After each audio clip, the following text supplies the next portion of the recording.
How's everybody doing? I hope you're well. This is a Fender Highway One Telecaster. Nothing special really. Well, I guess they were special because they had a nitro or acrylic finish that kind of weared away, so it was kind of self-relicing. They were made from 2002 until around 2010, and then they were replaced by the American Special, which in turn was replaced by the American Performer.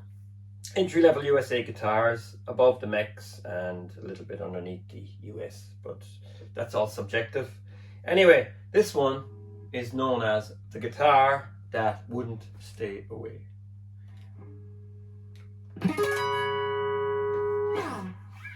I bought my very first USA Fender guitar in November 2018. The Highway One Telecaster in translucent crimson. Beautiful guitar. Has a rollwood fingerboard. It's from 2005. Excellent condition. I think I paid $500 at the time. And then the following June I decided to go for a Strat, and I ended up with this beautiful translucent red 2004 Highway One Strat that came from London. So I was all set with my two new USA guitars and quite happy with them. I love the finishes. I think they're absolutely fantastic. I love the way they kind of wear off. The Strat's quite worn. But anyway, I was on a high with these and I decided to buy another one, and here's what happened. Not long after I bought the red Strat, this one popped up on Reverb, I think. So I contacted the seller. This was a guy in London. He was a professional guitarist. And I ended up buying this from him. It was a 2007. So this is the kind of facelift models, I guess. They were revamped in 2006. Difference with these is that they have jumbo frets and they are quite large. I was kind of shocked when I saw them. They're quite big, they're huge. And this one obviously had a custom pick guard because these would have been white. And another thing, he had 3 brass compensated saddles, not the Wilkinson style ones, but the ones with the slight cuts on them from a milling machine. And anyway, I was a little bit unimpressed with it really. And like I said, I was buying lots of guitars at the time. I think soon after that I bought my Ventera Telecaster. So yeah, this one got neglected, and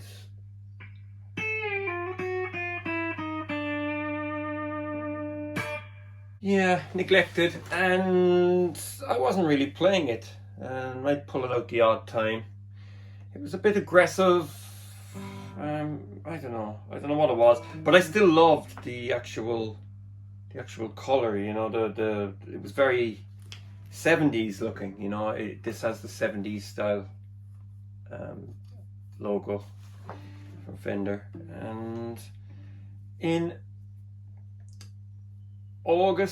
September 2021, I decided to move this on because the Noventa Strat was on my mind, so I wanted to buy one of these, the Noventa, and I decided to sell this. So I sold it to a guy who was running a shop, and I sold him a Japanese Squire and a Mexican standard Strat as well, and that was it. I didn't think about it much. The odd time I'd go into the shop, I'd see it hanging on the wall, so it was on the wall for a long time. You know, he had the price of it up pretty high, but these are, you know, fetching between 900 and 1200, maybe more. It depends what people are prepared to pay for them, but you know, it's the finish does it for everybody. People love the finish. So anyway, recently I met him and we were having a chat, and he was saying to me, I said, did you sell that black guitar, you know, the Highway One? And he says, no, never sold it, blah blah blah.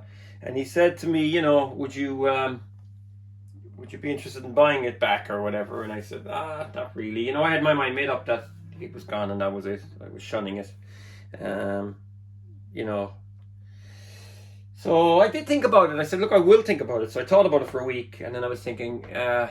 And then I was thinking, hang on a second. I said to him, how much is this going to cost me if I buy it back?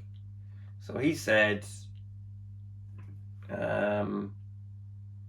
I'll take 500 even, 500 euros even. So I thought to myself, 500 even, so even if I relist it again, I can sell it back out if I take a hit and just take 750 for it.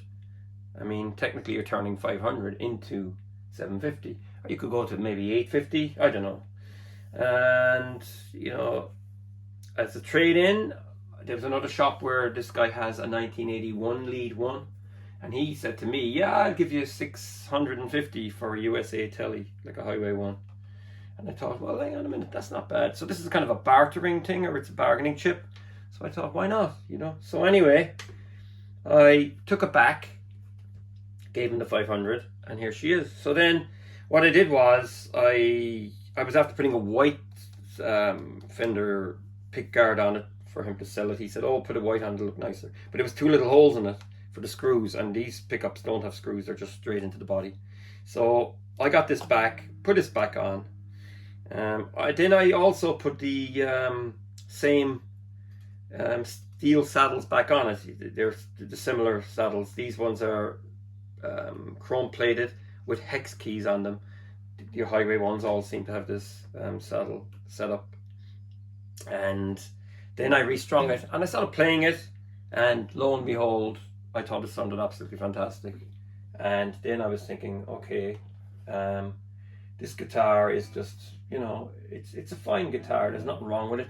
And I kind of, you know, I didn't give it a chance at the time, I guess, because there was too much stuff going on and stuff like that. And now looking back, I really like this, and it's bizarre how it came back. Really, it was kind of almost meant to come back.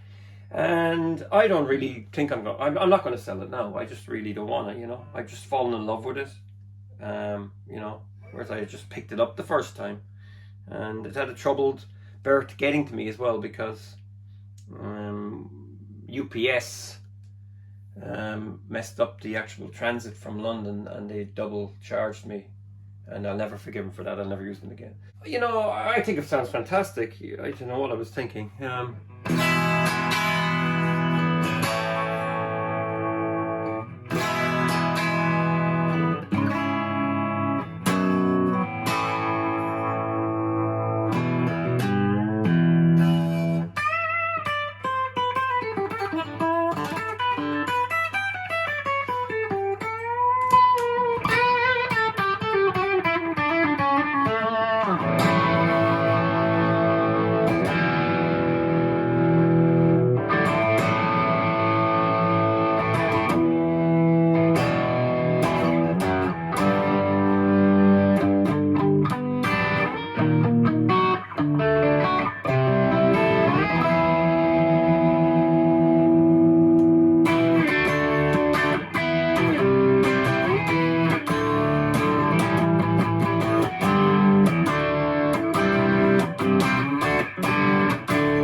Great guitar.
So yeah, it's a bare bones rock and roll machine. I'm going to keep it, and I was wrong. What I'm going to do as well, I've got classic gear tuners on order.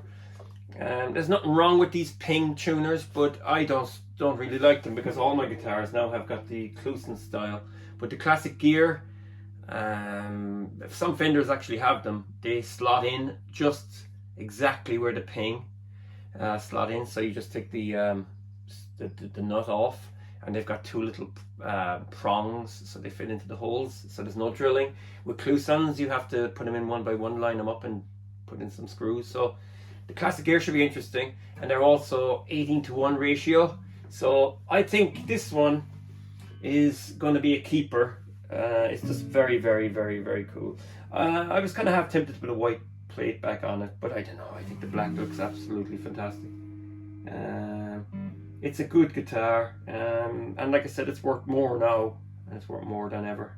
So there you go. So this is the guitar that wouldn't stay away. I had it, I sold it, and it came back. So it just wanted to be with me. So anyway, thanks for watching. Feel free to subscribe and take care.